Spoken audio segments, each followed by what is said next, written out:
two types of revision. One, I would say active revision. The other one is passive revision. Active revision, by which I mean is like I used to watch your videos on repeat mode 2x speed. So let's say if I'm today morning, if I'm revising domain 1 videos by watching your videos every morning, that day night I will be revising domain 2 from my notes, from my handwritten notes. So that's how I do morning active revision and at night passive revision. So that's how I have divided my revision schedule. And once I complete the whole revision, one circle from domain 1 to domain 5, add light on this. While it might seem like a cliche, but I cannot stress enough on this. Planning is very much important. Planning in the sense, not just in your mind, you have to plan it out on a paper, because only when you plan it out on a paper and track it, you will know what you wish to do actually in your mind and what you are doing actually. So that helped me a lot to track my progress, improve the progress, everything. So definitely, I think a plan is important. I always believe that failing to plan is planning to fail. So planning for this exam, because it's one of the toughest certifications there. So planning is very important. That's what I wanted to add. Correct. Yeah, yeah. It's a good point that it's not just that you are planning in your mind, but it's also important that you write it down. Especially a lot of people, they also put they stick in the walls. What's their goal, and every day they they look into their goals. Okay, this is what I want to achieve, and why am I doing this in the first place? Because otherwise you'll not be feeling motivated at all. Especially on holidays and putting in more number. Yeah. Fortunately, in my case, it was completely different. The real exam, in mock exams like 6, 7, 8, 9, last 4, 5 mock tests, I started getting 75, even 83, 85 percentages. If you see my record, I would be able to see that. So, but the real exam was even more challenging in my case than the mock test. But still, I was able to clear the exam. The main reason is I was very much clear with the concepts. That is why I was able to crack it, however challenging the questions were. I will start to do the mock test.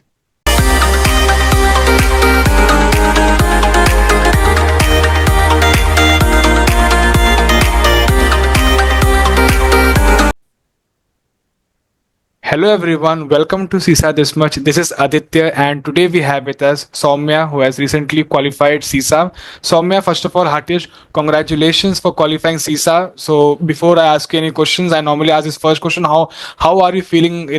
Passing this certification in the first attempt. Hello, sir. So thank you for having me today, first of all. And to answer your question, it is liberating, a sense of relief for me, because a huge task is off my shoulders now. So yes, and I must fully attribute this accomplishment to you, first of all, because the concepts, the time and effort you have put in each and every concept is really brilliant. Thank you so much. Thank you. Can you please introduce yourself, your background, and what made you choose this certification, CISA? Yeah, sure. So I did my undergrad in computer science engineering. My early days of career is completely different from what I'm doing right now. So I started as a Japanese language tutor part-time even while I was doing my undergrad. I also continued doing it full-time until I got my DOJ, date of joining, from my first company that I got placed during college. I used to take from beginners to intermediate level for one-on-one group classes. Also, I was taking for one of the engineering institution back in India. So I was as a tutor for around 3 years, and later I joined a fintech industry as an analyst. They are one of the leading cloud providers. So I assisted them in, renewing their hardware software contracts, auditing, all those stuff. I was involved in that initially.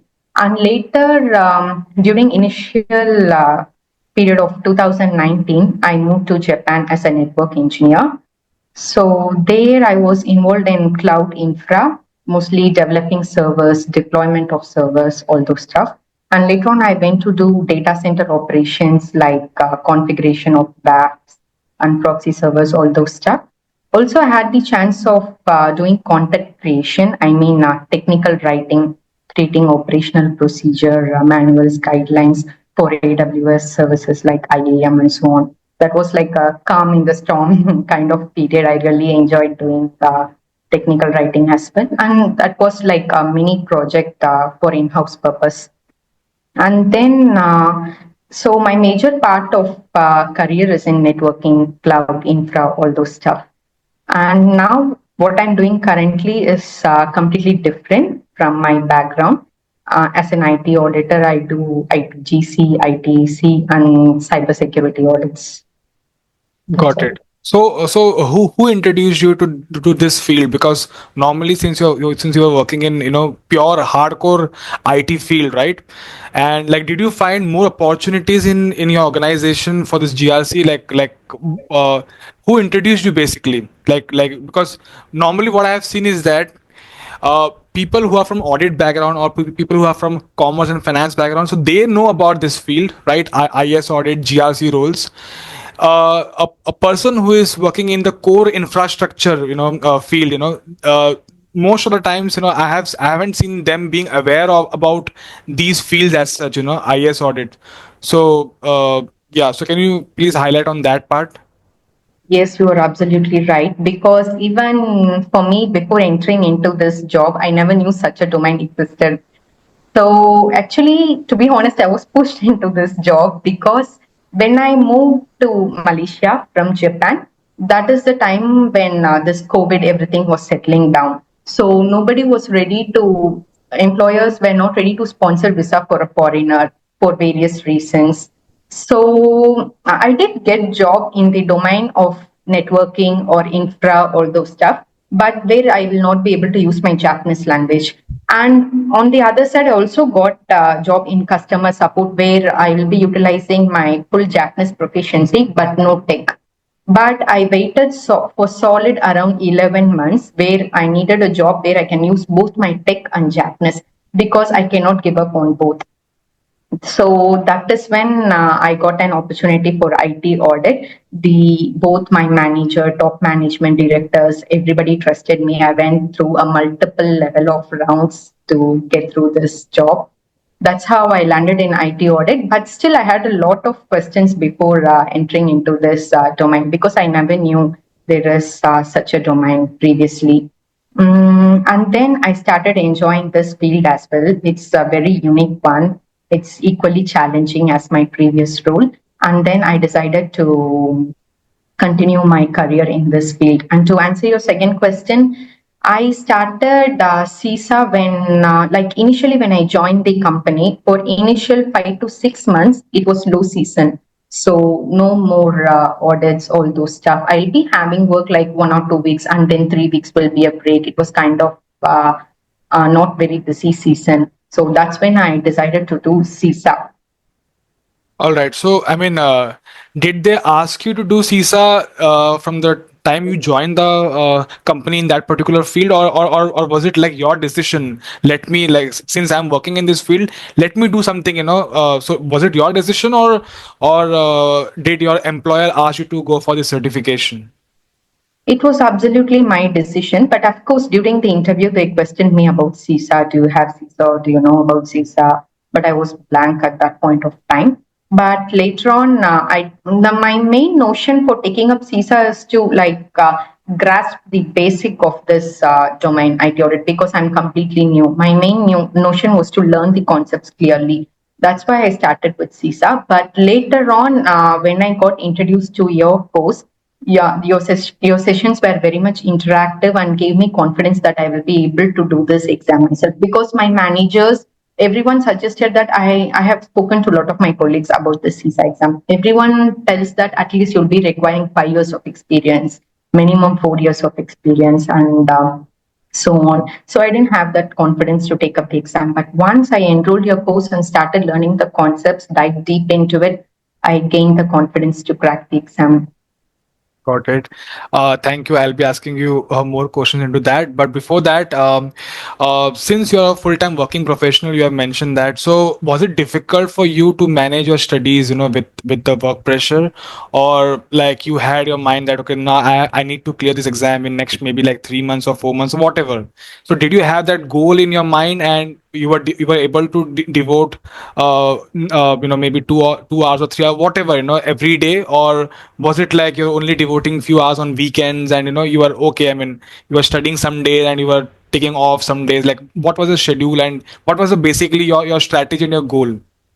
Especially, I ask this question because many people, when they are working, they have a lot of of course, and especially a person working in Big Four, these people, they have more hectic schedule, and of course you'll be having your own personal responsibilities and all those. So how you used to manage everything? Yes, so definitely it was exhausting. At first, I started with ISACA's material, CRM, all those stuff. So when I was reading CRM, I didn't get that motivation to sit daily, spend some hours daily on CISA because, as you are already aware, there is a huge gap between there is no much practical analogies in CRM. That's what I feel. So it was hard for me to digest the content. So I was not motivated to sit daily, but still I made sure to complete the CRM in 6 months. All the five domains I gave a full read in first 6 months. And then later on, but that was not like on a daily basis, maybe weekly, 4 days or thrice. I used to sit and study hardly for 2 hours a day. That's all I was doing, the bare minimum. And then when I found your course on YouTube, that's when I started sitting daily, like morning before work, I will complete 3 hours. And evening also, I'll ensure after breakfast, after dinner, I will sit for 2 hours. So 5 hours is minimum. I will also try to steal some time during my working hours, but it wasn't possible because fortunately or unfortunately, I started enrolling in your course at the time of peak season, year-end audits, everything was happening. So work was also hectic and also the study was also hectic. It was exhausting. So I should say 5 hours on weekdays. Weekends also almost the same, maybe another 2 hours extra, 6 to 7 hours I was dedicating to CISA. Got it. I mean, that's really a huge number of hours because, I mean, it's not that easy to devote 5 hours on a daily basis. I mean, really hats off to you for that, because I can understand, I mean, yeah, please go ahead. Sorry, yes. I should also acknowledge my partner at this juncture because after 9 to 6 business, I wouldn't do any work at home. All the household chores, everything was taken care by him. So I completely dedicated my hours with CISA. Yeah, I mean, because there are people, they face difficulty even devoting 1 hour, after their work, and I get a lot of these messages that I'm not able to study on weekdays, at all. I can only study on weekends. Should I change my strategy? Where should I focus? Because what I have felt is, I have taken lot of interviews, and one thing which is very very everyone says this point is that consistency and revision, these are very very important, because you know uh, it's not that how much you have studied, because let's say I have finished one domain and I get into the second domain, but if I don't revise and if I'm not consistent in my studies, it's very normal. Forget about you, even if I talk about myself also, it's very easy for me to forget the ISACA way of thinking, how to crack a question, it's very normal for you to forget. And then by the time you finish all the five domains, you will realize, okay, I have forgotten the first domain which I have studied, almost like 2 months back or 3 months back. Now again I will have to start from the scratch. So I mean, you have discussed about being consistent every day.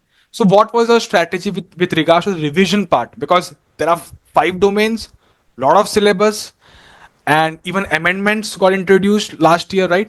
So in the amendments also, domain 5 had huge amendments, right? There were a lot of topics. So one thing which comes is, what was the revision strategy? Because there are two things: that you have to revise the concepts, as well as you have to even put some time for solving and practicing and revising the question answers also.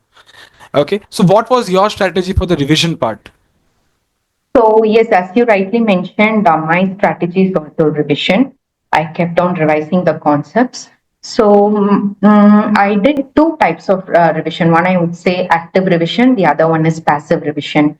Active revision, by which I mean is like I used to watch your videos on repeat mode to speed. So let's say if I'm today morning, if I'm revising domain one videos by watching your videos every morning, that day night I will be revising domain 2 from my notes, from my handwritten notes. So that's how I do morning active revision and at night passive revision. So that's how I have divided my revision schedule. And once I complete the whole revision, one circle from domain 1 to domain 5, I will start to do the mock test. And in mock test also, I will not only revise the wrong answers, I will also revise the right answers as advised by you, because that gives more clarity. And I also use Chat GPT a lot, because more than ISACA's explanation, I find Chat GPT gives a detailed explanation of why an answer is right. Also, at sometimes why an answer is wrong. So I use ChatGPT a lot, and repeated revision and mock test. For example, the last 10 days before my exam, every day I used to take one mock test. Mock test morning 5 to 8 mock test, and then I used to revise the questions in the afternoon or late in the evening. So this was my strategy most of the days. Correct. And when you use these tools like Chat GPT and all, sometimes you also find that they are giving you some other answers, and they are also right in their own thinking, and it doesn't match with the ISACA's way of thinking. Because here they expect you to think from audit angle, purely audit angle. Sometimes Chat GPT understands that, but sometimes it will straight away say you, okay, no, no, but this is also the right option. Did you find those kind of situation wherein you were required to change your way of thinking? Okay, now, okay, this is also right, but for passing this exam I need to think from this angle, from this way of. Yeah. Yes, initially it was there, but I would say it faded away with a lot of revisions by understanding the concepts, holding a grip to the concepts. It was there, I should accept that, but I think it fades away with revision. Correct. Yeah, it's a very good point you have taken, because what happens is that when you really understand what was their mindset behind that particular answer, and as an auditor, because see what happens is that when we do things practically, we do follow a few things but we ignore a few things. So practical world and what is the best practice expected from you. So there are times when there is a mismatch, right? So yeah, and this is one of the reason, especially for a person who is highly experienced and in the audit, and they could be doing something else as an auditor. And again, there is no audit is not something like, okay, every auditor will do the same things, same sort of actions. It is subjective. Every auditor will be having their own experience and their own judgments, professional way of thinking. So they apply their own knowledge and own experience into gathering the evidence and making the findings. So yeah, uh, I'll be slightly deviating from the topic, and I want to ask more about opportunities in Japan, or a person who knows Japanese language, a person who is based in India or maybe in some other country, and if they plan, because nowadays there are people who look for global opportunities. Especially we get these inquiries a lot that after doing CISA, what are the opportunities out of India, maybe Middle East, maybe US, maybe UK, Europe, and then I mean, we don't get much questions about countries like Japan, but I understand it's a developed nation and there are opportunities over there also. So do you feel that there is a huge demand over there also, and the awareness is less, and a person who knows Japanese language, they have can they think of getting into this field and make a career here? Certainly, yes, but the only thing is that you will be needing Japanese language to work in even in IT if it is going to be in Tokyo or anywhere in Japan. Of course, it is changing. It is changing now. Things are changing, and people also started accepting English speaking candidates because they also have started slowly embracing other languages as well, English or whatever it is. So I think the situation is changing. But if you have Japanese language, at least somewhere close to intermediate or advanced level of certifications, and also some tech certifications like CISA, AWS, or whatever it is, the opportunities are huge because still I know a lot of people moving from India to Japan only because of their tech skills and an added Japanese language certification.